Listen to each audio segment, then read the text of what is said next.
Good morning, all of you. Second BCom students. Good morning. మనం ఈరోజు income from capital gains income ట్యాక్స్లో భాగంగా income from capital gains అనే లెసన్లో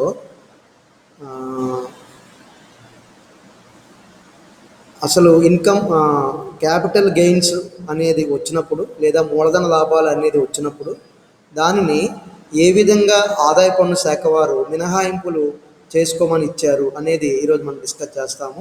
ఇక్కడ మనం ఈ చెప్పబోయేటటువంటి టాపిక్లో ఎన్ని సెక్షన్ల ద్వారా ఏ ఏ అంశాల ద్వారా మనము అంటే అంటే ఇక్కడ గమనిస్తే మూలధన ఆస్తులు అనేవి మనకు తెలుసు.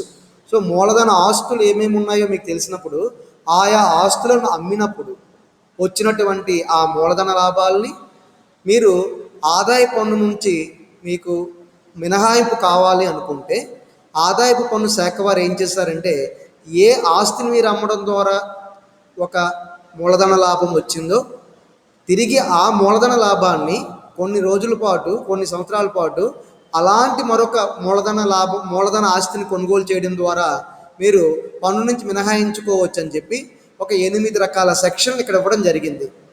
మనం ఇంతకుముందు జీతాల ద్వారా ఆదాయం దగ్గర తగ్గింపులు, స్థూల జీతం తగ్గింపుల దగ్గర అండర్ సెక్షన్ 16 అని చెప్పి వినోద భత్యము అలాగే వృత్తి పన్ను గురించి డిస్కస్ చేశాము.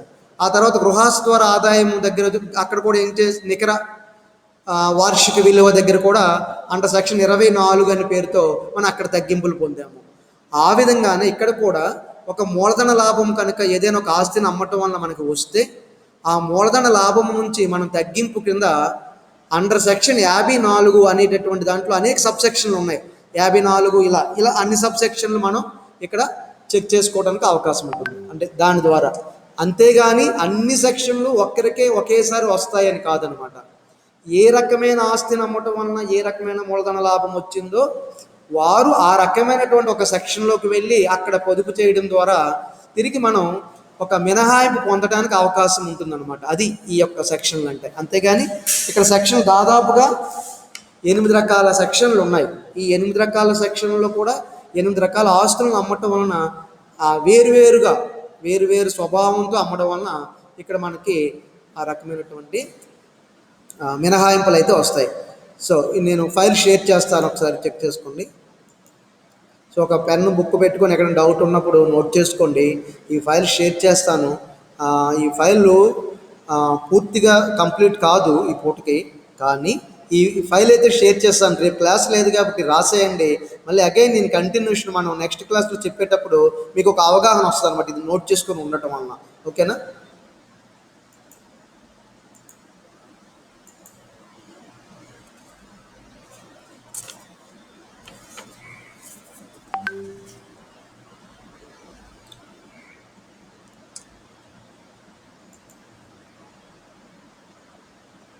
చూడండి, ఇక్కడ మూలధన లాభాలు మినహాయింపులు కనబడుతున్నాం అందరికీ. ఓకే, ఇది ఈరోజు చెప్పబోయేది. మనం capital gains, income from capital gains అనేది నేర్చుకుంటున్నాం కదా. దాంట్లో ఇప్పటివరకు ఒక మూలధన ఆస్తి అంటే ఏమిటో నేర్చుకున్నాము. మూలధన ఆస్తిని అమ్మితే ఏ విధంగా లాభం వస్తుందో ఒక పట్టిక ద్వారా కూడా తెలుసుకున్నాము. ఇప్పుడు ఇది చివరిదనమాట. దీని తర్వాత మనం డైరెక్ట్గా సోమవారం నుంచి లెక్కల్లోకి వెళ్తాము. కాబట్టి మీరు ఇక్కడ అబ్జర్వ్ చేయాల్సింది ఏంటంటే, ఒక మూలధన లాభం ఆల్రెడీ వచ్చేస్తే అలాంటి ఒక మూలధన లాభం నుంచి మనము ఏ విధంగా ఆదాయ పన్ను శాఖ వారి దగ్గర నుంచి మినహాయింపులు పొందాలి అనేది మనం ఇక్కడ ఈరోజు డిస్కస్ చేసుకుంటున్నాము. చూడండి, ఇక్కడ పట్టికలో ఆదాయ పన్ను చట్టము 1961 క్యాపిటల్ గెయిన్ ఎగ్జంప్షన్స్ అంటాం దీన్ని. క్యాపిటల్ గెయిన్ ఎగ్జంప్షన్స్ లేదా ఎగ్జంప్షన్స్ ఫ్రమ్ క్యాపిటల్ గెయిన్స్ అని కూడా అనవచ్చు. చూడండి ఎన్ని రకాల సెక్షన్లు ఉన్నాయో. Section 54, 54EC, 54F, 54B, 54D, 54G, 54GA ఇలా కొన్ని రకాల సెక్షన్లు అయితే ఇక్కడ మనం డిస్కస్ చేస్తాం. అంటే చాలా ఉన్నాయి. మనం ఒక 8 రకాల సెక్షన్ల గురించి మనకి ఇక్కడ మన యొక్క టెక్స్ట్ బుక్లో మనకి సజెస్ట్ చేయడం జరిగింది. సో వాటి మీద మనం డిస్కస్ చేస్తాము.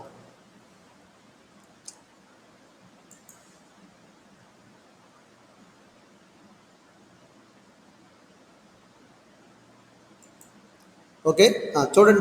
మొదటిగా ఒక మనకి తెలుసు మూలధన ఆస్తులు అంటే నివాస గృహము, మనం ఉండే ఇల్లు కానివ్వండి, భూమి కానివ్వండి, భవనాలు కానివ్వండి, ఏదో ఒకటి ఇలాంటి వాటిని మనము అమ్మేశాం. మన యొక్క ఏది 2019 2020 అనే ఒక ఆదాయ సంవత్సరం.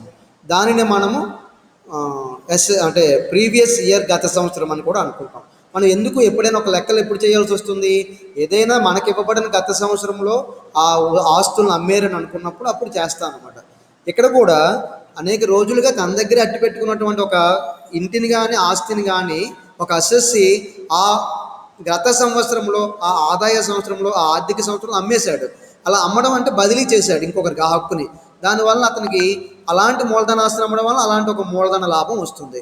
మరి ఆ మూలధన లాభం నుంచి నువ్వు మినహాయింపు కావాలని అనుకుంటే, ఇప్పుడు మినహాయింపు నీకు అవసరం లేదు, ఆ డబ్బులు వచ్చినది వెంటనే దాన్ని నువ్వు ఏదైనా ఖర్చు పెట్టేసుకోవచ్చు, దాని మినహాయింపు అవసరం లేదనుకుంటే. కానీ మినహాయింపు కావాలి సార్, నేను ఇంత ట్యాక్స్ అయితే, ఇంత ఆదాయం అయితే నాకు వచ్చింది, ఇంత లాభం అయితే నాకు వచ్చింది, కాబట్టి దీని నుంచి నాకు మినహాయింపు ఇవ్వండి అన్నప్పుడు ఆదాయపు పన్ను శాఖ వారు కొన్ని డైరెక్షన్స్ ఇచ్చారు.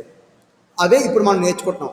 మీరు ఇలా చేసినట్లయితే మీకు తప్పనిసరిగా మీరు ఆ ఆస్తిని అమ్మటం వల్ల వచ్చిన మినహాయింపు, అదే లాభాన్ని మీరు మినహాయించుకోవచ్చు అని చెప్పారు.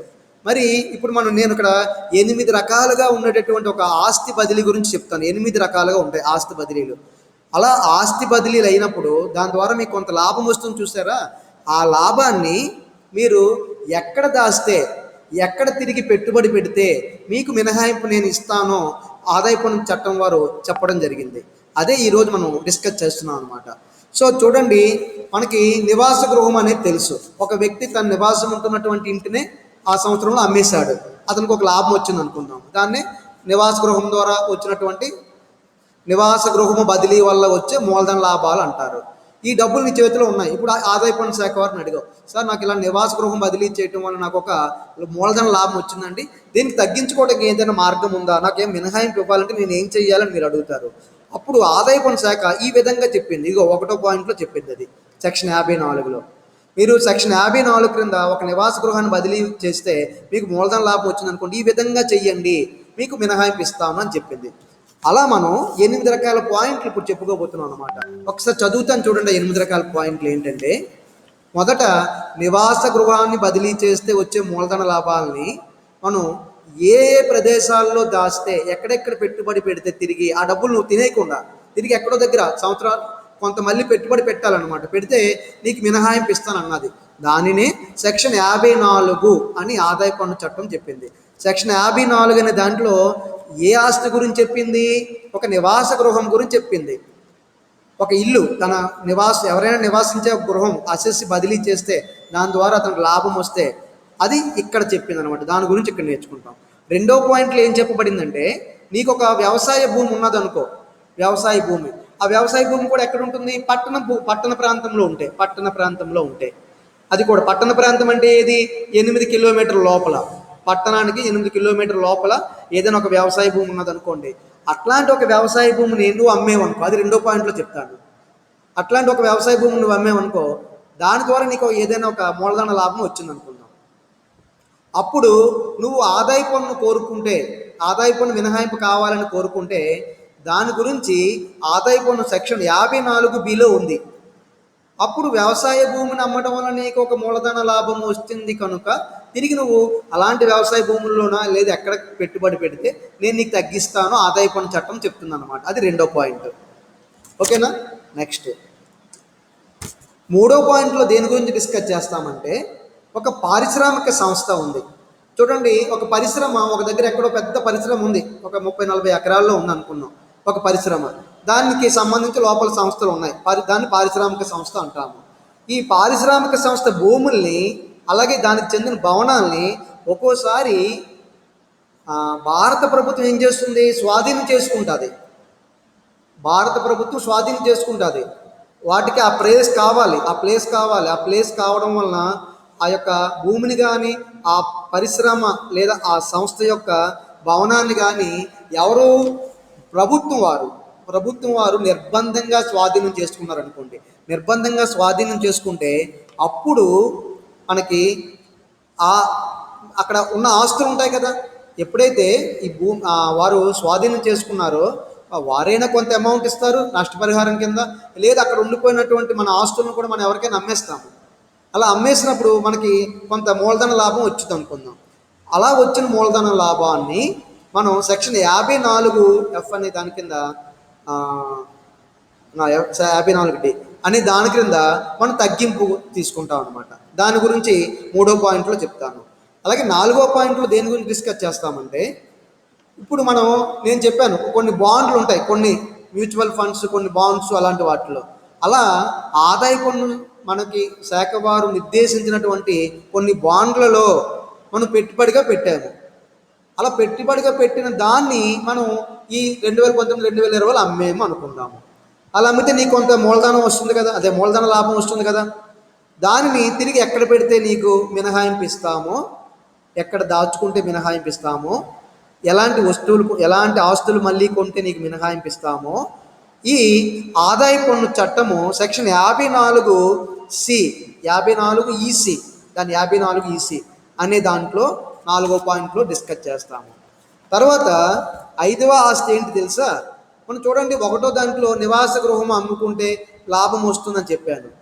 ఇక్కడ 5వ పాయింట్ నివాస గృహం తప్పించేసి మిగతా అన్ని రకాల దీర్ఘకాలిక ఆస్తులరా.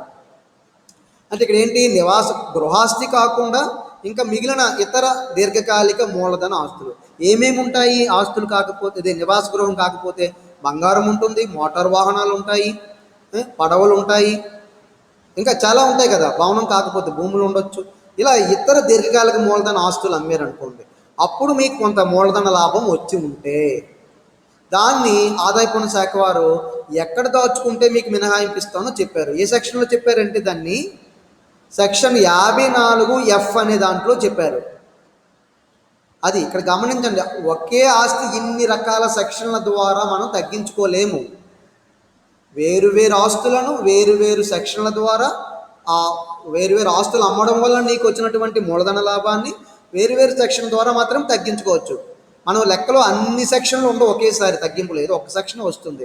ఎందువలన, ఏదో ఒక రకమైనటువంటి ఆస్తిని మనం అమ్మి ఉంటే అది. అలాగే మనం ఇక్కడ 6వ పాయింట్లు ఏం చెప్తానంటే, నేను ఇందులో ఒక పరిశ్రమ ఉందర్రా. ఈ పరిశ్రమ పట్టణ ప్రాంతంలో ఉంది. ఈ పట్టణ ప్రాంతంలో ఉన్నటువంటి పరిశ్రమను అక్కడ తనకు గిట్టుబాటు కావట్లేదు, సరైనటువంటి అంటే ఎక్కువ వ్యయాలు అయిపోతున్నాయని ఆ పరిశ్రమ యొక్క నిర్వాహకుడు దాన్ని అక్కడి నుంచి తీసేసి ఎక్కడికో వెళ్ళిపోయాడు.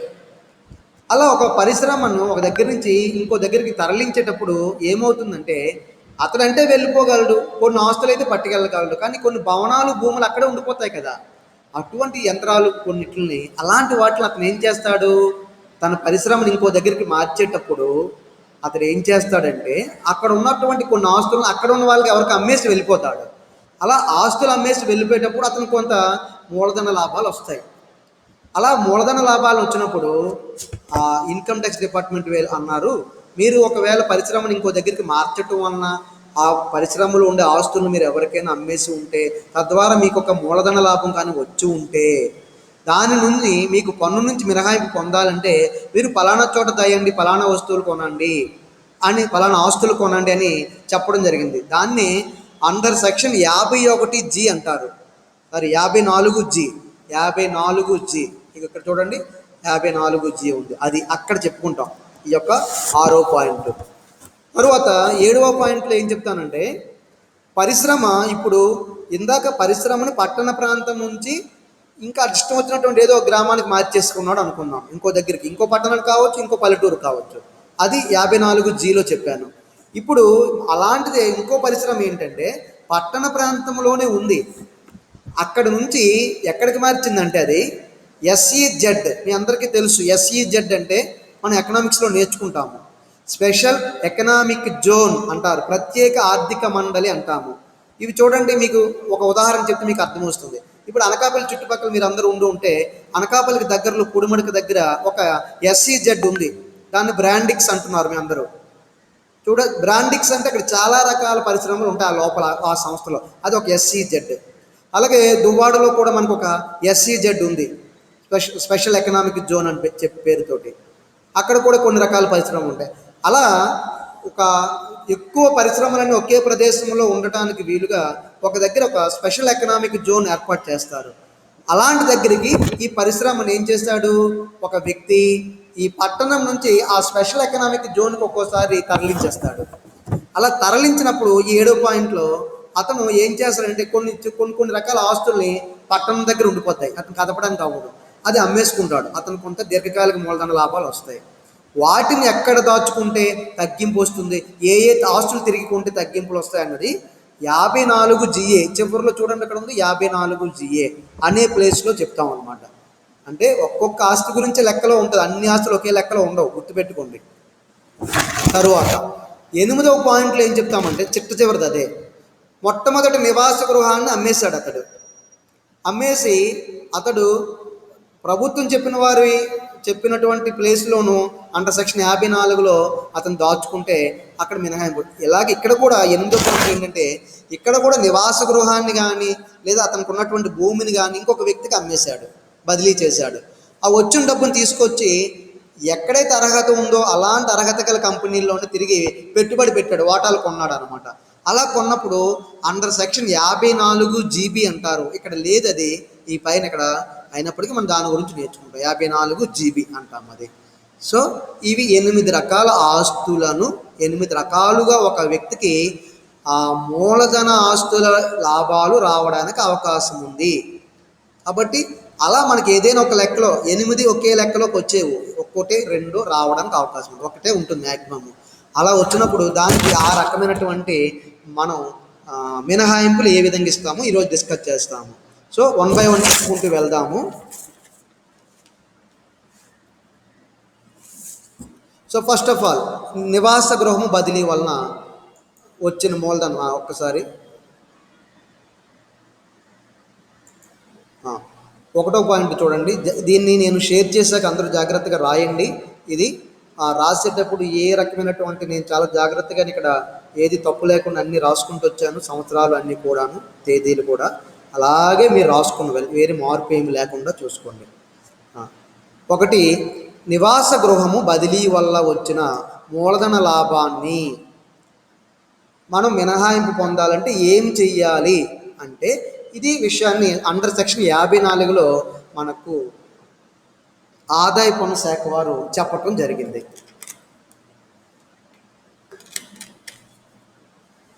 చూడండి, చదువుతున్నాను. ఇవి ఎవరికి వస్తుంది అంటే ఇద్దరికే వస్తాయి. ఎవరికి ఆ మినహాయింపులు వస్తాయంటే ఒక విడి వ్యక్తికి వస్తుంది, లేదా ఒక అవిభక్త హిందూ కుటుంబం. మనకు తెలుసు Hindu undivided family, Hindu joint family ఉంది కదా, వాళ్ళకి అంటే 2 వ్యక్తులకు, ఒకరు విడి వ్యక్తులు లేదా కర్త అవిభక్త కుటుంబం, వారికి మాత్రమే ఈ మినహాయింపు ఉంటుందన్నమాట. అది గుర్తుపెట్టుకోండి, కంపెనీలకు వాటికి కాదు. అది ఫస్ట్ ఆఫ్ ఆల్ విడి వ్యక్తి లేదా అవిభక్త హిందూ కుటుంబము తన దీర్ఘకాలిక మూలధన ఆస్తులైన ఆస్తులు నివాస గృహాలు. ఈ నివాస గృహాన్ని దీర్ఘకాలిక మూలధన ఆస్తులు అంటే ఎన్ని రోజులు ఉండాలి, 36 నెలలకు మించి ఉండాలి, అది దీర్ఘకాలిక మూలధన ఆస్తి. అటువంటి ఒక ఇంటిని 36 నెలలు అంటే 3 సంవత్సరాలకు మించి ఎన్ని సంవత్సరాలైనా అతని దగ్గర ఉన్నది అనుకోండి, అదే దీర్ఘకాలిక మూలధన ఆస్తి అంటుంది. ఇప్పుడు ఇక్కడ ఒక నివాస గృహం అంటే అతను ఉంటున్న ఇంటిని, అలాంటిది 2 ఇల్లులు ఉన్నాయనుకోండి, ఒక ఇంటిని అతను ఉండొచ్చు, ఒక ఇంటిని అమ్మేయవచ్చు. ఇక్కడ చూడండి, ఆ ఇల్లు అంటే ఏంటంటే సొంతంగా అసెస్సి ఆక్రమించుకున్నదై ఉండొచ్చు, లేదా ఎవరికైనా అది అద్దెకిచ్చినదైనా అయ్యి ఉండొచ్చు. 2 ఇల్లులు ఉంటే అతనికి అద్దెకిచ్చింది అమ్మేసి ఉండొచ్చు, లేదా అద్దెకిచ్చింది ఉంచేసి సొంతంగా ఆక్రమించుకుంటే అమ్మేసి ఉండొచ్చు, ఏదైనా చెయ్యొచ్చు. అది ఇప్పుడు అలా అమ్మటాన్ని మనం ఏమంటాము, బదిలీ చేయటము వలన ఏమైంది, మూలధన లాభాలు వచ్చాయి, ఎవరికి, అసెస్సికి వచ్చాయి. అప్పుడు అసెస్సి ఆదాయ పన్ను శాఖ వారికి అంటాడు, సార్ ఇలా నాకు లాభం వచ్చింది ఇంత, దీన్ని తగ్గించుకోవడానికి ఇంకా ఏదైనా ఆదాయ పన్ను నుంచి నాకు మినహాయింపు ఇస్తారా, అలా అయితే నేను ఏం చెయ్యాలని అడిగాడు. అప్పుడు వారు ఏం చెప్పారంటే ఈ దిగువ షరతులు నువ్వు కనుక తృప్తిపరిస్తే నీకు సెక్షన్ 54 ప్రకారము మేము నీకు వచ్చిన మూలధన లాభానికి మినహాయింపు ఇస్తాము అని చెప్పింది. మరి అయితే ఆ సెక్షన్లు ఏమిటి అంటే 54. మరి అయితే ఆ షరతులు ఏమిటి అంటే ఇక్కడ చెప్పుకున్నాము. ఏంటంటే ఆ షరతు ఫస్ట్ వన్, నువ్వు నీకు వచ్చినటువంటి అమౌంట్ని బదిలీ జరిగిన తేదీ కన్నా ముందుగా ఉండే 1 సంవత్సరం లోపల నువ్వు ఒక నివాస గృహాన్ని కొని ఉండాలి. అలా చేస్తే నీకు మినహాయింపు ఇస్తామన్నది. ఏంటంటే అర్థం ఏమిటంటే ఇక్కడ చూడండి, బదిలీ జరిగిన తేదీ ఎప్పుడు బదిలీ జరిగిందంటే ఆగస్టు, ఉదాహరణకి చెప్తున్నాను, ఆగస్టు 1వ తేదీన 2019వ తేదీన జరిగింది అనుకుందాం. ఆగస్టు 1, 2019న ఆ రోజు నీ చేతికి ఒక 10 లక్షలు వచ్చాయి ఈ యొక్క ఇంటిని అమ్మేయటం వల్ల. ఇప్పుడు నువ్వు ఆదాయ పన్ను శాఖ వారికి అన్నావు, సార్ నేను ఆదాయ పన్ను నుంచి మినహాయింపు పొందాలంటే ఏం చేయాలంటే వారు నీకు ఏం చెప్పారు, నువ్వు ఆగస్టు 1న కదా అమ్మావు, 2019లో కదా అమ్మావు, అక్కడి నుంచి ముందుకు వెళ్తే ఆగస్టు 1, 2018 ఉంది. సో ఆగస్టు 1, 2018 తర్వాత నువ్వు ఏదైనా ఒక ఇల్లు కొని ఉంటే ఆ ఇల్లు కొనేసావు, దానికి కావాల్సిన డబ్బులు ఇప్పుడు మళ్ళీ నీ దగ్గర ఉన్న పాత ఇంటిని అమ్మేశావు. సో ఈ డబ్బులు తీసుకెళ్ళి ఆ ఇంటి మీద పెట్టావు అనమాట. అది కాబట్టి నువ్వు ఈ 2019, 2020లో నువ్వు ఒక ఆస్తిని అమ్మేస్తే నీకు మూలధన లాభం వస్తే, నువ్వు దానికి తగ్గింపు కావాలంటే నువ్వేం చేయాలంటే, నీకు ఏ రోజైతే నువ్వు అమ్మేవో ఆ రోజు నుంచి ముందుకు వెళ్ళు. అంటే ఇప్పుడు ఉదాహరణ ఏం చెప్పాను నేను, ఆగస్టు 1, 2019 అని చెప్పాను కదా, అక్కడి నుంచి ముందుకు వెళ్ళమంటే అర్థం ఏంటి, ఆగస్టు 1, 2018 ఈ మధ్య కాలంలో అతను ఏదైనా ఒక ఇల్లు కొని ఉండాలి, ఆల్రెడీ ఉండాలి, ఇది అమ్మక ముందే కొనేసి ఉండాలి. అప్పుడు అతను తగ్గింపిస్తారు ఈ డబ్బులను తీసుకెళ్ళి. ఓకేనా? మొత్తం ఇస్తారా కొంత ఇస్తారా అని తర్వాత చెప్తాను, మళ్ళీ గుర్తుపెట్టండి. తగ్గింపు అయితే ఇలా వస్తుంది ఫస్ట్ ఆఫ్ ఆల్. అది నెక్స్ట్. రెండోది ఏంటన్నారంటే, మళ్ళీ బదిలీ జరిగిన తేదీ నుండి 2 సంవత్సరాల లోపల అసెస్సి వేరే నివాస గృహాన్ని కొనలేదు. సార్ ఇప్పుడు 1వ పాయింట్ నీకు జరగలేదు, సార్ నేను ఆల్రెడీ ఒక ఇల్లు కొని ఉండలేదండి, 1 సంవత్సరం లోపల ఉన్న ఒక ఇల్లుని నేను అమ్మేశాను, మళ్ళీ ఎలా తప్పించుకోవచ్చు అని అడిగాడు. సో మళ్ళీ ఏం చెప్పారైతే 2వ పాయింట్ చూడన్నారు.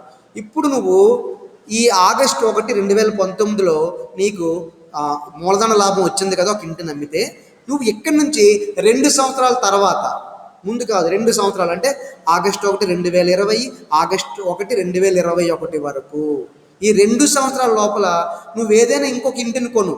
ఇప్పుడు అంటే నీకు ఒక ఇంటిని అమ్మేస్తావు, నీ దగ్గర చేతిలో డబ్బులు ఉన్నాయి, ఈ డబ్బులు తీసుకుని వెళ్ళి నీకు 2 సంవత్సరాలు టైం ఇచ్చాను, 2 సంవత్సరాలు నువ్వు ఇంకొక ఇల్లు కొను, సేమ్ ఇదే డబ్బులు పెట్టి అక్కడ కొనే, నువ్వు తగ్గించుకోవచ్చు అని చెప్పిందనమాట.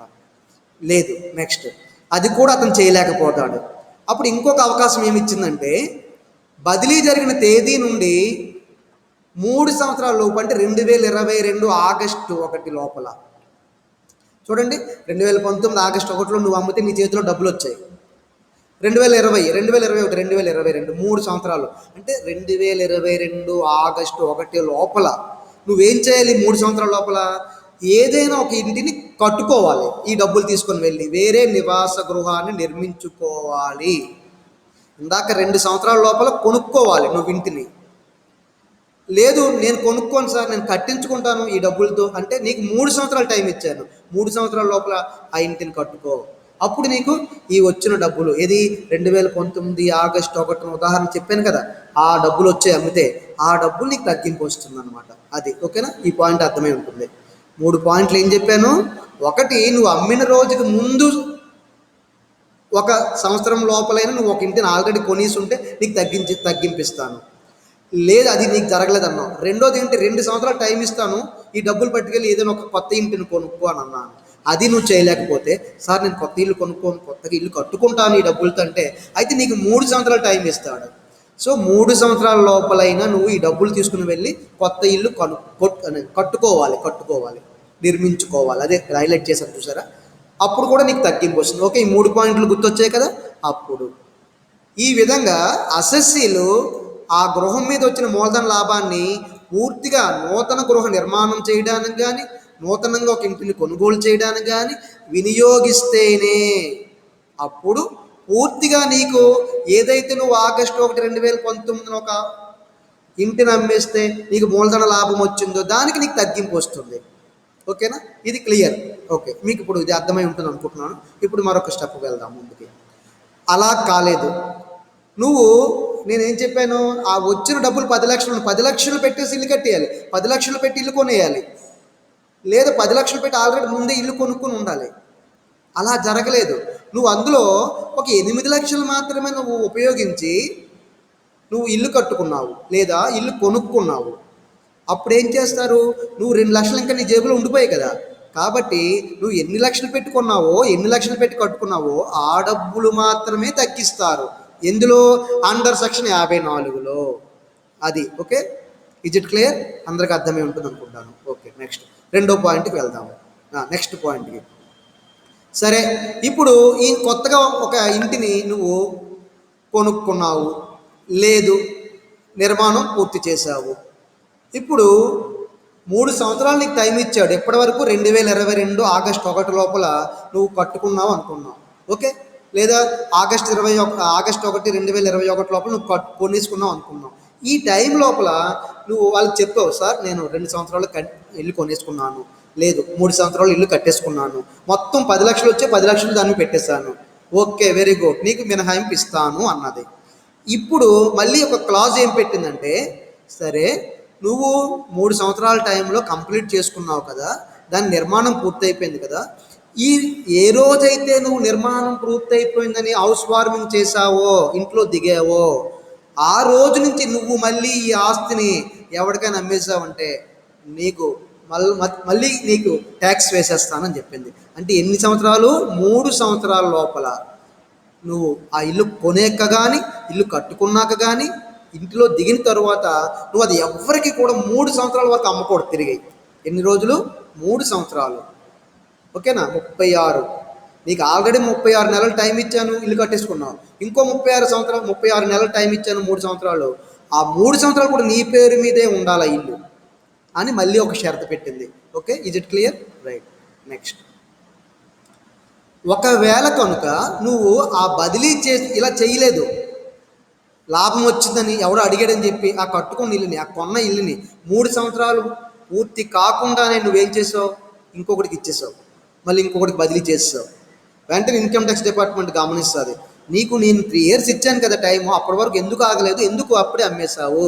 కాబట్టి నువ్వు అమ్మేసినందున, బదిలీ చేసేసినందున నీకు ఇప్పుడు ఎంతైతే డబ్బులు వచ్చాయో, 10 లక్షలు పెట్టి మొదట ఇంటిని అమ్మితే 10 లక్షలు నీకు లాభం వచ్చింది అన్నాను, నీకు ఒక డైరెక్షన్ ఇచ్చాను, 3 సంవత్సరాలు టైం ఇచ్చాను, మళ్ళీ ఇల్లు కట్టుకున్నావు, సో 10 లక్షలు పెట్టి కట్టేస్తావు.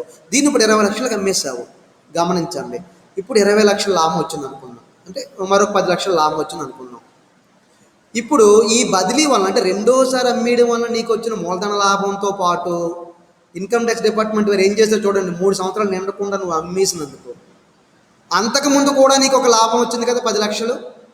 ఇప్పుడు వచ్చిన లాభాన్ని, అప్పుడు వచ్చిన లాభాన్ని రెండింటిని కలిపి ఏ సంవత్సరంలో అయితే రెండో ఇంటిని నువ్వు అమ్మేసావో 3 సంవత్సరాలు ఉంచుకోకుండా, ఆ సంవత్సరంలో ఏం చేస్తారు తెలుసా?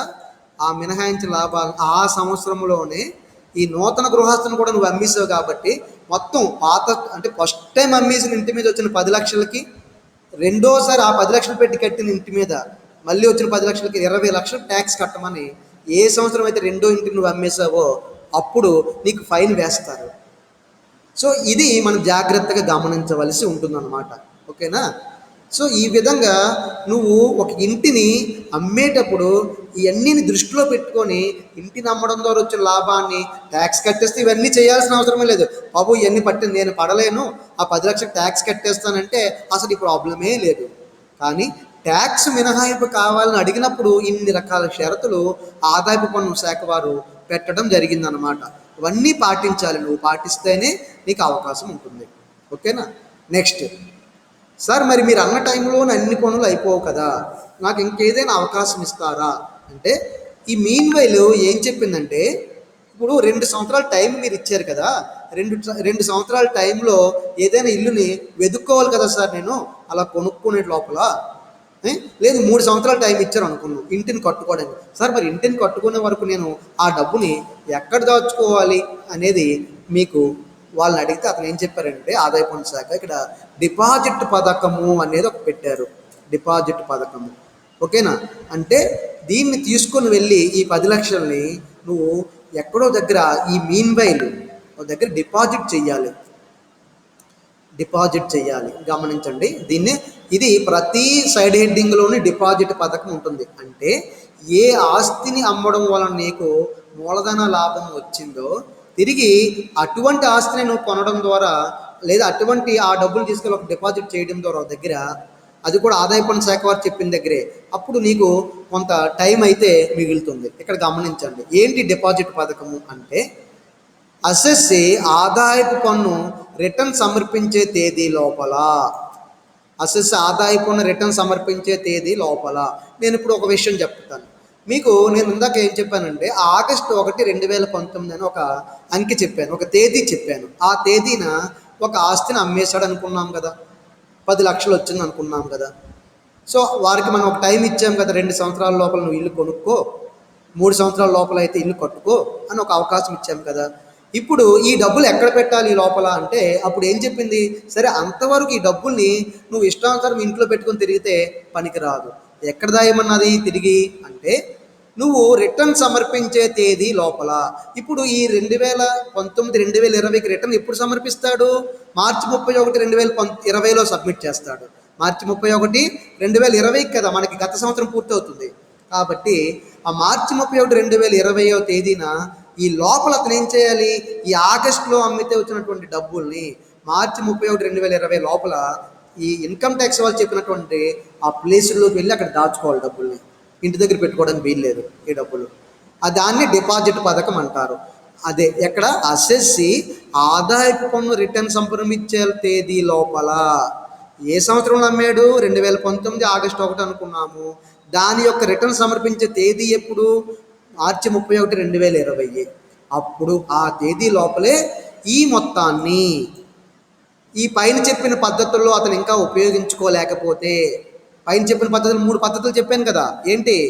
1 ఆగస్టు 1, 2019 తేదీకి అతను 10 లక్షలు అమ్మితే వచ్చాయి. దీన్ని ఆల్రెడీ ఆగస్టు 1, 2018 లోపలే ఏదైనా ఇల్లు కొనేసి ఉంటే ఓకే. లేదు, ఆగస్టు 1, 2019లో మనకి డబ్బులు వచ్చాయి అనుకున్నాం. దాన్ని ఆగస్టు 1, 2021 లోపలైన 2 సంవత్సరాల లోపల ఇంకొక ఏదైనా ఇల్లు కొనేసుకోవాలి. అది లేదు 3 సంవత్సరాల లోపల. అలా పైన చెప్పిన పద్ధతుల్లో అతను ఉపయోగించుకోలేకపోతే అట్టి మొత్తాన్ని, ఏదైతే ₹1,00,000 ఏదో 10 లక్షలు ఏదో వచ్చిందని చెప్పాను కదా లాభము, అది అట్టి మొత్తాన్ని ప్రభుత్వము ప్రకటించిన పథకము. ఇక్కడ ప్రభుత్వం ఇది అన్నిటికీ ఇలాగే ఉంటుంది, అన్నిటికీ ఇలాగే ఉంటుంది, అన్ని సైడెడ్కి ఇదే మాట. ప్రభుత్వం ప్రకటించిన పథకము క్రింద, దీని ఒక డిపాజిట్ స్కీమ్ అంటారు, పేరు చెప్తాను, సిఎస్ఏ సంథింగ్ ఉంది. అలాంటి ప్రభుత్వం ప్రకటించిన ఒక పథకం కింద ప్రభుత్వం చెప్పినటువంటి బ్యాంకులో, నిర్దేశించిన బ్యాంక్ అంటారు, అది ఒక స్టేట్ బ్యాంక్ ఆఫ్ ఇండియావా లేదా మరొక బ్యాంకా, అది ప్రభుత్వం చెప్తుంది. ఆ రోజున నిర్ణీత తేదీ కన్నా, నిర్ణీత తేదీ ఏది? మార్చి 31, 2020. ఏది ఇందాక చెప్పిన ఉదాహరణకైతే అప్పుడే ముందుగా జమ చేసి ఈ డబ్బులు పట్టుకుని వెళ్ళి ఆ బ్యాంకులో ఒక డిపాజిట్ స్కీమ్ ఓపెన్ చేసి దాంట్లో ఈ మార్చి 31, 2020 లోపల ఈ వచ్చిన లాభాన్ని అందులో పెట్టేయాలి ఈ లోపల. అప్పుడు ఆ తర్వాత నువ్వు కావాలనుకుంటే ఇందులోంచి సగమో పూర్తిగా తీసి ఇల్లు కొనుక్కుంటావో ఇల్లు కట్టుకుంటావో అది చెయ్యాలి. అంతవరకు ఈ డబ్బులు అయితే నీ దగ్గర పెట్టుకోకూడదు అనమాట. అది ఓకేనా. ఇప్పుడు ఈ విధంగా నీకు మొత్తము లాభాలలో నువ్వు మొత్తం ఎంత లాభం వచ్చింది నీకు? ఉదాహరణకి ఆగస్టు 1, 2019లో ఒక ఇల్లు అమ్మితే 10 లక్షలు వచ్చిందని ఉదాహరణ చెప్పాను కదా. దాంట్లో కొంత భాగాన్ని 8 లక్షలు పట్టుకుని వెళ్ళి వెంటనే ఇల్లు కొనేశాడు. 2 సంవత్సరాలు టైం ఇచ్చినప్పటికీ వెంటనే ఇల్లు కొనేశాడు పట్టుకుని వెళ్ళి కొంత భాగాన్ని. నూతన గృహము కొనుగోలు చేశాడు. లేదు, వెంటనే ఒక 8 లక్షలు పట్టుకొని వెళ్ళి ఆ ఇంటి మీద కట్టడం మొదలుపెట్టాడు. ఓకేనా, కొనడమైనా కట్టడమైనా మొదలుపెట్టాడు. ఇప్పుడు ఈ డిపాజిట్ పథకం కింద అలా డిపాజిట్ ఇంకా మిగిలింది ఎంత? 8 లక్షలు అక్కడ ఖర్చు పెట్టేస్తే ఇంకో 2 లక్షలు మిగిలింది. మనం దీన్ని ఏం చేయాలి? ఇప్పుడు ఈ బ్యాంకులో డిపాజిట్ చేసేయాలి, తీసుకొచ్చి. మళ్ళీ ఇంటి దగ్గర పెట్టుకోవడానికి వీల్లేదు. చేతి పట్టును ఉంటాయండి నా దగ్గర, ఉండనివ్వండి అనడానికి వీల్లేదు. వెంటనే 2 లక్షలు ఎక్కడ పెట్టాలి? ఈ డిపాజిట్ స్కీమ్లో పెట్టాలి తీసుకొచ్చి. అది ఇలా ఖర్చు చేసిన మొత్తముతో పాటు డిపాజిట్ చేసిన పూర్తి మొత్తానికి అప్పుడు తగ్గింపిస్తారు. అప్పుడు నువ్వు ఆదాయ పన్ను శాఖ వారి దగ్గరికి వెళ్ళి, సార్ మీరు నాకు 10 లక్షలు లాభం వచ్చింది, నేను ఇమ్మీడియట్గా 8 లక్షలు పెట్టి ఒక కొత్త ఇల్లు కొనేసాను, తిరిగి 2 లక్షలు మిగిలిపోయి మీరు చెప్పినట్టు ఒక డిపాజిట్ స్కీమ్లో నేను డిపాజిట్ చేసేసాను అని ఈ 2 పత్రాలు తీసుకుని వెళ్ళి ఆదాయ పన్ను శాఖ వారికి చూపిస్తే అప్పుడు పూర్తిగా నీకు తగ్గింపిస్తారు 10 లక్షలకి కూడా. లేదు నువ్వు 8 లక్షలు మాత్రం పెట్టి ఖర్చు పెట్టి 2 లక్షలకు నువ్వు డిపాజిట్ చేయలేదు, 2 లక్షల మీద మళ్ళీ ట్యాక్స్ కట్టమంటారు. అలా మళ్ళీ ఒకసారి ఇలా నువ్వు డిపాజిట్ చేసిన మొత్తాన్ని నిర్దేశించిన గడువు లోపల, సో మళ్ళీ 2 లక్షలు నువ్వు దాచావు కదా అక్కడ బ్యాంక్ అకౌంట్లో, 8 లక్షలకి ఇల్లు కొనేసిన ఈ డిపాజిట్ ఎంతైతే చేసావో ఆ 2 లక్షలు, లేదు ఇల్లు కొనలేదు మొత్తం 10 లక్షలు నువ్వు డిపాజిట్ చేస్తావు ఇందులో, దాన్ని ఏం చేయాలి? నిర్దేశించిన గడువు లోపల, నిర్దేశించిన గడువులో కొనడానికైతే 2 సంవత్సరాలు ఇచ్చారు కదా, కట్టడానికైతే 3 సంవత్సరాలు ఇచ్చారు కదా, అప్పటి వరకు ఇందులోనే దాచి వెంటనే 3 సంవత్సరాలు అవుతున్నది అనేసరికి నువ్వు ఒక కొత్త ఇల్లు కొనేయాలి, లేదా కొత్తగా ఒక ఇంటిని కట్టేయాలి. నువ్వు అప్పటికే అలా చెయ్యలేదు. అలా చెయ్యలేని పక్షంలో ఎప్పుడైతే నిర్దేశింపబడిన గడువు ఏ గత సంవత్సరంలో పూర్తవుతుందో, సో 3 సంవత్సరాల వరకు అనుకున్నాం, 2 సంవత్సరాలు అయ్యేసరికి ఏమయ్యా కొనుక్కున్నావా ఇల్లు? కొనుక్కోలేదు సార్. సరే ఇంకో సంవత్సరం లోపల ఉంది, అప్పుడైనా కట్టేసుకో సార్, అలాగేనని అంటాం. 3 సంవత్సరాల తర్వాత మళ్ళీ అడుగుతారు, కట్టేసుకున్నావా? కట్టుకోలేదు. వెంటనే అప్పుడు ఏమైంది? 2022 ఆగస్టు 1 తర్వాత 3 సంవత్సరాలు నిండిపోయింది కదా, వెంటనే తీసుకొచ్చి ఆ యొక్క సంవత్సరంలో, ఆ గత సంవత్సరంలో ఈ యొక్క మూలధన లాభాన్ని అక్కడ పన్ను కట్టించేస్తారు తీసుకొని వెళ్ళి. చూడండి ఎన్ని లాజిక్లు ఉన్నాయో. ఇలా చాలా జాగ్రత్తగా ఈ డబ్బులన్నీ కూడా ఎక్కడ పెట్టాలి, ఎన్నాళ్ళు ఉంచుకోవాలి, ఏ బ్యాంక్ అకౌంట్లో పెట్టాలి, ఇలా ఇవన్నీ జాగ్రత్తగా గమనించాలన్నమాట. సో ఈ విధంగా ఈ మొత్తాన్ని అతడు గత సంవత్సరం యొక్క మూలధన లాభంగా పరిగణించి ఆ 2022 ఆగస్టు 1 తర్వాత 3 సంవత్సరాలు నిండిపోయింది కాబట్టి అతడు ఆ గత సంవత్సరంలోనే అతడు ట్యాక్స్ మళ్ళీ అతనికి పడిపోతుంది. అందుకని ఏం చేస్తారు? పన్ను కట్టేయడమే కట్టేస్తారు, లేదా వేరే ఇల్లు కొనుక్కోవడమైనా చేయాలి. అలా చేయాలన్నమాట. ఓకేనా? నెక్స్ట్ ఇప్పటి వరకు మనం చెప్పింది సెక్షన్ 54. 54లో ఏ ఇంటి గురించి చెప్పాను? నివాసమున్న గృహము, నివాస గృహము. అది అద్దెకిచ్చిందైనా కావచ్చు, అతను సొంతంగా ఉన్నదైనా కావచ్చు. అండర్ సెక్షన్ 54లో దాని గురించి చెప్పాను. మరొక విషయం ఇంకోటి ఏంటంటే వ్యవసాయ భూమి. నీకు ఇప్పుడు ఒక వ్యవసాయ భూమి ఉన్నదర్రా, దాన్ని నువ్వు బదిలీ చేసేసావు ఒక వ్యక్తికి, దాని ద్వారా నీకు ఒక మూలధన లాభం వచ్చింది. వ్యవసాయ భూమి కూడా ఎక్కడ ఉండాలి? పట్టణ ప్రాంత పరిధిలో ఉండాలి. పట్టణ ప్రాంతం అంటే 8 కిలోమీటర్, పట్టణానికి 8 కిలోమీటర్ల వరకు ఉన్నటువంటి అంతా ప్రాంతమే పట్టణ ప్రాంతము. అదే. సో ఇప్పుడు దాని గురించి డిస్కస్ చేద్దాం. సరే, ఇప్పుడు నీకు నివాస గృహాన్ని అమ్మలేదు, హ్యాపీగా నువ్వే ఉన్నావు. నీకు మీ ఇంటికి దగ్గరలో పట్టణానికి వ్యవసాయ భూమి ఉన్నది పట్టణంలో, నువ్వు దాన్ని అమ్మేస్తావు ఈసారి. అది గుర్తుపెట్టుకోండి. అంటే అన్నీ ఒకేసారి ఎవడు అమ్ముకొని కూర్చోడు, అమ్ముకోవడమే పనిగా పెట్టుకోడు ఎవడని కూడా. ఏదో ఒక సంవత్సరంలో ఇలాంటి ఒక ఆస్తిని అమ్ముకుంటాడు, అప్పుడు అతనికి ఏ విధంగా తగ్గింపు ఇవ్వాలో చెప్పుకుంటున్నాం. అంతేగాని అన్ని ఆస్తులు ఒకేసారి అమ్ముకొని అన్నీ ఒకేసారి నాకు తగ్గింపులు ఇవ్వనని ఎక్కడ మనకి లెక్కలో రాదు, గుర్తుపెట్టుకోండి. ఇక్కడ వ్యవసాయ భూముల బదిలీ వలన ప్రాప్తించే మూలధన లాభాలు. ఏ సెక్షన్ అది? Section 54B.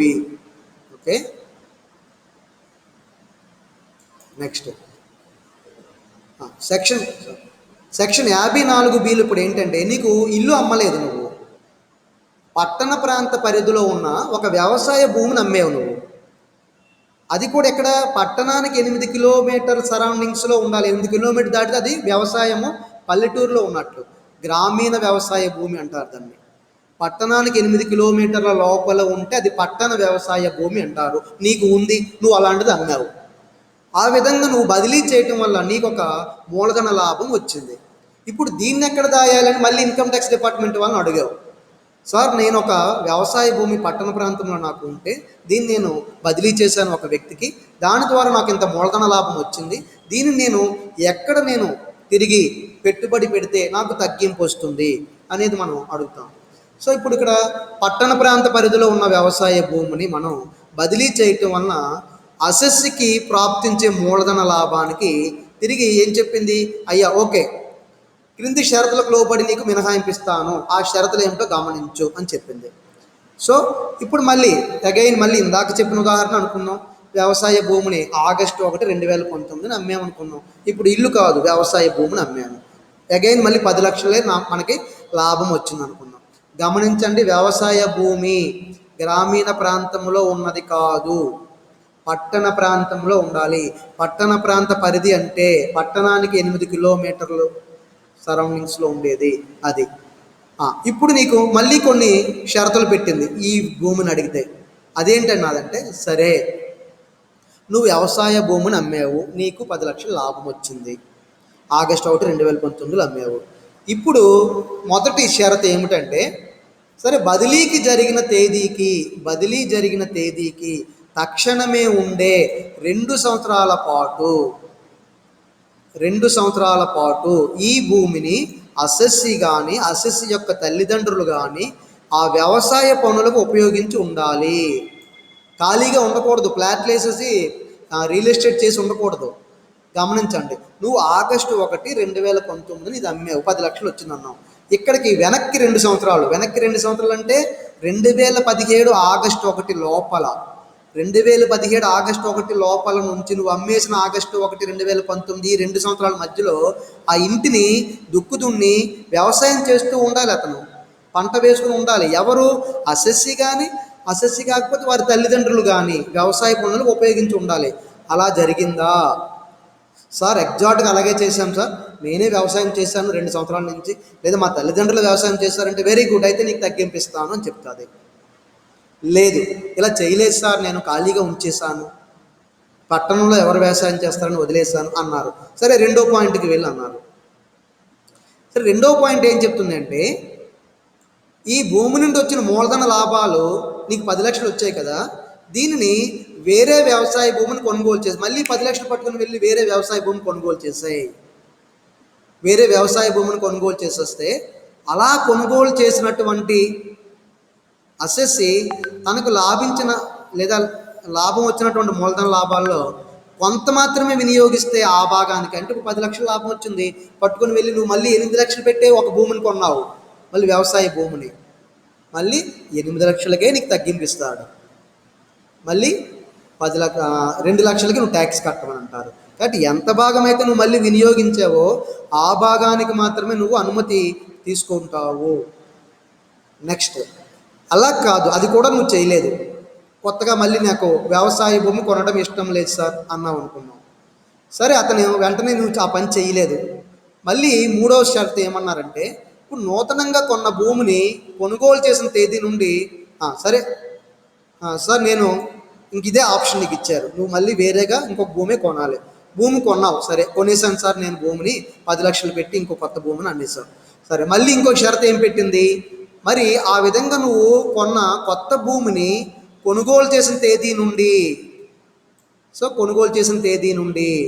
3 సంవత్సరాల లోపు, సరే మన ఆగస్టు 1వ తేదీన 2019లో అమ్మేస్తే 10 లక్షలు వచ్చాయి, తిరిగి అదే రోజో లేదా మరుసటి రోజో ఇంకో భూమిని కొనేసావు 10 లక్షలు పెట్టేసి, మళ్ళీ దాన్ని ఎన్ని రోజులు ఉంచుకోవాలి నీ దగ్గర, నీ పేరుతో 3 సంవత్సరాలు ఉంచాలి.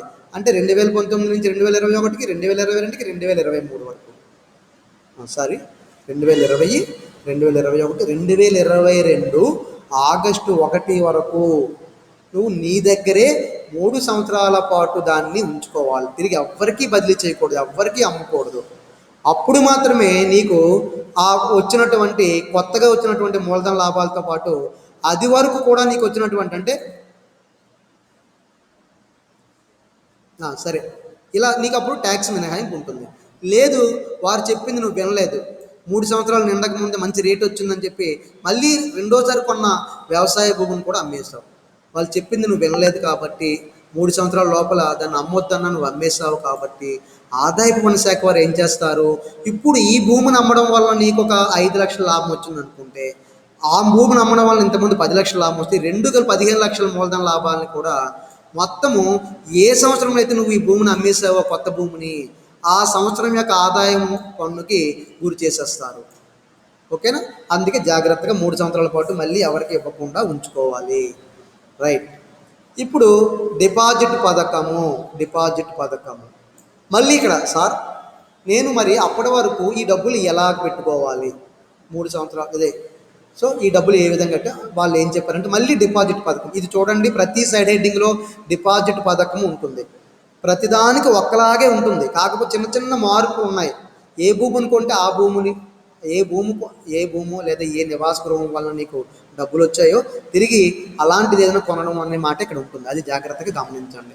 నేను ఈ ఫైల్ షేర్ చేస్తాను కదా, మీరు ఈ డిపాజిట్ పథకం దగ్గర ఉన్న అన్నింటిలో ఒకేలాగా ఉన్నది అని గమనించండి, మీకు ఐడియా వస్తుంది. అప్పుడు ఈజీగా రాసేయవచ్చు.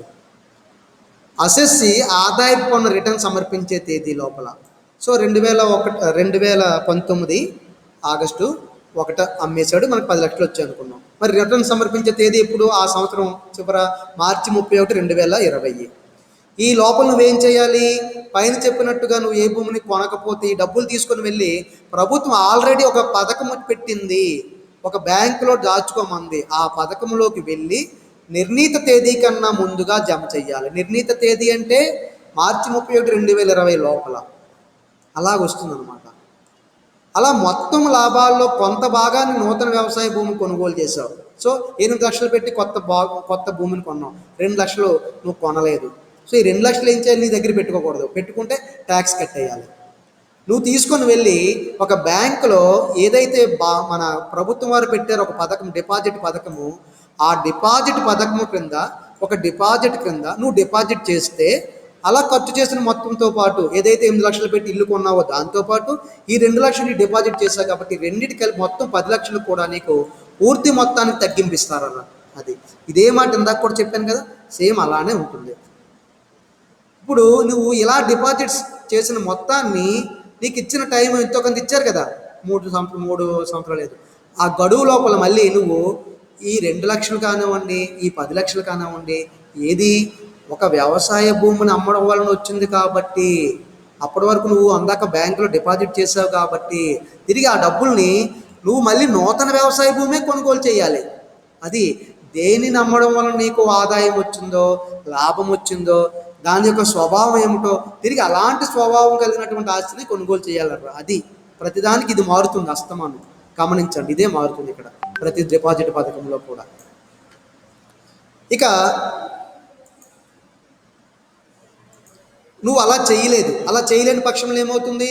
ఏ సంవత్సరంలో అయితే నువ్వు ఈ టైం అయిపోయింది, నీకు ఇచ్చిన టైము, ఆ టైంలో ఈ మొత్తాన్ని ఈ యొక్క ఆ గత సంవత్సరం యొక్క మూలధన లాభాలుగా పరిగణించి పన్ను విధించడం చేస్తారు. ఓకేనా? నెక్స్ట్ 3వ పాయింట్, పారిశ్రామిక సంస్థలకు చెందిన భూములు. ఇప్పుడు ఇంకొక ఆస్తి, ఇది ఒక పరిశ్రమ ఉంది, ఆ పరిశ్రమ ఎక్కడైతే ఏర్పాటు చేయబడి ఉందో ఆ ఉన్న ప్లేస్లో ఆ పరిశ్రమకి కొన్ని భూములు ఉన్నాయి, కొన్ని భవనాలు ఉన్నాయి.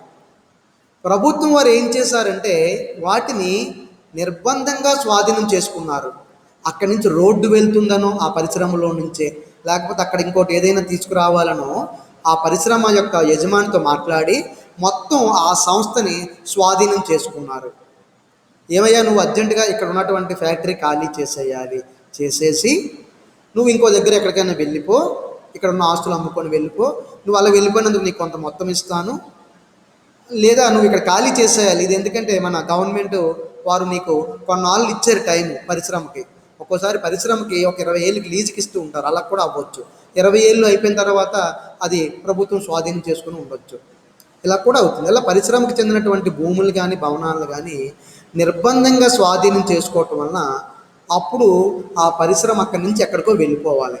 మరి పరిశ్రమలో తీసుకుని వెళ్ళగలిగిన ఆస్తులను అయితే ఎక్కడికైనా పట్టుకుపోగలడు, కానీ ఈ భవనాల్ని భూముల్ని ఎక్కడ పట్టుకుపోతాడు? అమ్ముకునే వెళ్ళాలి. ఇప్పుడు ఆ యజమాని వచ్చి ఆ పరిశ్రమకు చెందిన వ్యక్తి, అయ్యో నేను ఇక్కడి నుంచి వెళ్ళిపోవాల్సి ఉంటుందే అని బాధపడుతూ, ఇప్పుడు సరే వెళ్ళిపోతాను, ఇక్కడ ఉన్న ఆస్తులను అమ్మకానికి పెట్టేస్తాడు. ఏది పరిశ్రమను ఖాళీ చేసేస్తే అక్కడ భూములు భవనాలు కదపడానికి అవ్వదు కదా, ఆ రెండింటిని అతడు అమ్మేశాడు. అలా బదిలీ చేస్తే అతనికి ఇప్పుడు మూలధన లాభాలు వచ్చాయి. ఇది 3వ రకమైనటువంటి ఆస్తి నమ్మకం. గమనించండి, మనం మొట్టమొదటి నివాస గృహం అమ్మితే ఎట్లాగా, రెండోది వ్యవసాయ భూమిని అమ్మితే ఎట్లాగా చెప్పాను. ఇప్పుడు 3వ దానిలో ఒక పరిశ్రమలో ఉండేటటువంటి పరిశ్రమ ఖాళీ చేయాల్సి వచ్చింది నిర్బంధంగా. అప్పుడు అందులో ఉన్న భూముల్ని భవనాలని వాళ్ళు అమ్ముకుంటే అప్పుడు ఆ పరిశ్రమ యొక్క యజమానికి కొన్ని లాభాలు వచ్చాయి. దాన్ని పారిశ్రామిక సంస్థలో ఉన్న భూము భవనాలను అమ్మడం ద్వారా వచ్చిన మూలధన లాభాలు అంటారు. దీనిని ఇక్కడ సెక్షన్ 54 ముందు ఇక్కడ కూడా డి కానీ ఏదో అవుతుంది, తప్పుపడింది, నేను తర్వాత మళ్ళీ మీకు చెప్తాను. సో ఇది 54. ఇక్కడ ఏంటంటే సెక్షన్ 54 అనుకున్నా. సో ఇందులో సబ్సెక్షన్ మీకు మళ్ళీ చెప్తాను అది. సో ఇక్కడ ఏ విధంగా తగ్గించుకోవాలి, ఇప్పుడు ఆదాయ పన్ను శాఖ వారికి ఇతను మళ్ళీ అడుగుతాడు, సార్ నాకు ఈ విధంగా నేను ప్రభుత్వం వారే ఖాళీ చేయించేశారు, కాబట్టి నాకు ఇక్కడ ఉన్నటువంటి ఆస్తులను అమ్ముకొని వెళ్ళిపోతున్నాను, అమ్ముకుంటే నాకు ఇంత ఆదాయం వచ్చింది, మరి దీనికి నాకు ట్యాక్స్ మినహాయింపు ఏమైనా ఇస్తారా, మీరే కదా బలవంతంగా పంపించారు, నేను కావాలని అమ్ముకోలేదు కదా అని అన్నప్పటికీ కూడా వాళ్ళు కొన్ని షరతులు చెప్పారు. ఏంటంటే చూడండి, పారిశ్రామిక సంస్థలకు చెందిన భూములు లేదా భవనాలను ప్రభుత్వం కనుక నిర్బంధంగా స్వాధీనపరుచుకుంటే, ఆ విధంగా నిర్బంధంగా ఇక్కడ చూడండి, ఇతను అమ్ముకోవాల్సిన అవసరం లేదు, మొత్తం అవన్నీ కూడా ప్రభుత్వమే తీసుకుంటే ప్రభుత్వం ఇతను కొంత లాభం ఇచ్చేసి పంపించేయవచ్చు, అది కూడా మూలధన లాభమే. అటువంటి మూలధన లాభాలకు దిగువ షరతులకు లోబడి మినహాయింపిస్తారు. సేమ్. మరి ఆ షరతులు ఏమిటో చూద్దామా? నెక్స్ట్, ఫస్ట్ ఆఫ్ ఆల్, ఆ భూములు కానీ ఆ భవనాలు కానీ బదిలీకి ముందు తక్షణమే వచ్చే, ఇక్కడ చూడండి బదిలీ, మళ్ళీ అగైన్ అదే ఒక ఉదాహరణ చెప్పి, బదిలీ ఆగస్టు 1, 2019 జరిగింది అనుకుందాం. దానికి తక్షణమే వచ్చే 2 సంవత్సరాల పాటు, అంటే ఏది 2017 ఆగస్టు 1 లోపల, ఈ 2 సంవత్సరాల లోపల అసెస్సి ఆ మొత్తం భూముల్ని భవనాల్ని వ్యాపారం చేయడానికి వినియోగించుకుని ఉండాలి, ఖాళీగా ఉండకూడదు. అలా జరగాలి. తరువాత బదిలీ తర్వాత వెంటనే వచ్చే 3 సంవత్సరాలు, అంటే 2019 నుంచి 2020, 2021, 2022 ఆగస్టు లోపల, అది బదిలీ తర్వాత వెంటనే వచ్చే 3 సంవత్సరాల లోపల, అంటే ఆగస్టు 1, 2022 లోపల వేరే భూములు కానీ ఈ డబ్బులు పట్టుకెళ్ళి వేరే భవనాలు కానీ కొనేయాలి. ఇందాకలాగే చూడండి, ఇక్కడ భూములు భవనాలు అమ్మేసుకొని పట్టుకెళ్ళిన డబ్బులు నువ్వు మళ్ళీ తిరిగి భూములు కానీ భవనాలు కానీ కొనాలి, లేదా భవనాన్ని నిర్మాణం పూర్తి చేయాలి 3 సంవత్సరాల లోపల. సరే, మరి నువ్వు నూతనంగా కొన్న భూమి కానీ భవనాన్ని కానీ నువ్వు అక్కడ నీకు 10 లక్షలు నీకు ప్రభుత్వం వారు ఈ యొక్క ఆస్తిని తీసుకోవడం వల్ల ఇచ్చారనుకున్నావు, ఆ 10 లక్షలు పెట్టే ఇక్కడ మొత్తం నువ్వు కొనేసి ఉండాలి, డబ్బులు మిగిల్చుకోకూడదు. అలా మిగిల్చుకుంటే మళ్ళీ దానికి ట్యాక్స్ పడుతుంది. లేదు, మొత్తం 10 లక్షలు పెట్టి కొనేస్తే ఆ పూర్తి మొత్తానికి మినహాయింపు ఇవ్వబడుతుంది. లేకుంటే నువ్వు ఎంత మొత్తం పెట్టి ఉపయోగించుకున్నావో ఆ మొత్తానికే మినహాయింపు ఇస్తారు. అది నెక్స్ట్. అలాగే నూతనంగా కొన్న భూమి కానీ భవనాల్లో కానీ అసెస్సి మళ్ళీ తిరిగి ఏ పరిశ్రమనైతే ప్రభుత్వం తీసేసుకుందో అలాంటి ఒక పరిశ్రమను కానీ లేదా మరొక పరిశ్రమను కానీ ప్రారంభించాలి ఆ భూమి భవనాల్లో. అది అంటే ఏ పరిశ్రమ నుంచి పోగొట్టుకొని నువ్వు ఈ యొక్క డబ్బులు తీసుకున్నావు, ఆ డబ్బులు మళ్ళీ ఇంకో దగ్గర అలాంటి పరిశ్రమను కానీ ఇంకో పరిశ్రమను కానీ ప్రారంభించాలి. అది కూడా షరతు అన్నమాట. అప్పుడే నీకు ట్యాక్స్ కట్టకుండా వదిలిపెడుతుంది ప్రభుత్వం. తర్వాత నువ్వు నూతనంగా కొన్న భూమిని భవనాల్ని అసెస్సి కొన్న తేదీ నుండి 3 సంవత్సరాల లోపల నువ్వు ఎవరికైనా అమ్మేసావా, అలా అమ్మితే ఇంతకుముందు చెప్పాను కదా, ఇప్పుడున్న లాభంతో పాటు అంతకుముందు వచ్చిన లాభాలు రెండూ కలిపి మళ్ళీ ఏ సంవత్సరంలో అయితే నువ్వు తిరిగి అమ్మేసావో దాన్ని ఆ సంవత్సరంలో పన్నుని గురి చేయవలసి ఉంటుంది. నెక్స్ట్, ఇక్కడ కూడా డిపాజిట్ అసెస్ ఆదాయ పన్ను రిటర్న్ సమర్పించే తేదీ లోపల, అంటే మార్చి 31, 2020 లోపల ఈ మొత్తాన్ని పైన చెప్పినట్టు ఉపయోగించుకోలేకపోతే అట్టి మొత్తాన్ని ప్రభుత్వం ప్రకటించిన పథకం కింద ఏదైనా బ్యాంకులో కానీ నిర్ణీత తేదీ కన్నా ముందుగా కానీ జమ చేసేయాలి. సో మళ్ళీ ఆ కొన్నాళ్ళ పాటు ఆ డిపాజిట్లో పెట్టిన భూములు తిరిగి ఎక్కడ పెట్టాలి? పరిశ్రమలోనే పెట్టాలి. పరిశ్రమకు చెందిన భూములు భవనాలే కొనాలన్నమాట. అది ఓకేనా? ఈ విధంగా ఒకవేళ డిపాజిట్ చేయకపోతే ఆ డిపాజిట్ చేయలేని మొత్తాన్ని మళ్ళీ ట్యాక్స్లోకి అతనికి విధిస్తారు. అది సరే. ఈ విధంగా 3 పాయింట్లు చెప్పామర్రా. ఇక్కడతో మనకి ప్రజెంటేషన్ కంప్లీట్ చేద్దాము. నెక్స్ట్ క్లాస్ మీరు అటెండ్ అవ్వాలి కాబట్టి. సో ఇది అర్థమయ్యి నేను ఈరోజు ఈ ఫైల్ షేర్ చేస్తాను. ప్రతి ఒక్కరు క్లియర్గా మొత్తం ఫైల్ రాసేయండి. అప్పుడు మీరు మొత్తం రేపంతా చదవండి, మీకు ఒక అవగాహన వస్తుంది. అప్పుడు నేను మళ్ళీ రిమైనింగ్ ఇది రేపు చెప్పి దీని లెక్కల్లోకి వెళ్తాను. ఓకేనా? Thank you all of you. జాగ్రత్తగా గమనించండి ఇది. ఓకేనా? రైట్. ఈ ఫైల్ షేర్ చేస్తాను ఇప్పుడే. తప్పనిసరిగా అందరూ కూడా నోట్స్లో నోట్ చేసేసేయండి. అందరూ కూడా యాజ్ ఇట్ ఈజ్గా నేను ఎక్కడ కూడా ఏ అక్షరాలు రాసాను అలాగే నోట్ చేయండి. మళ్ళీ మార్చారనుకోండి మనకి లెక్కల్లో తప్పులు వచ్చే అవకాశం ఉంటుంది. ఓకేనా? రైట్.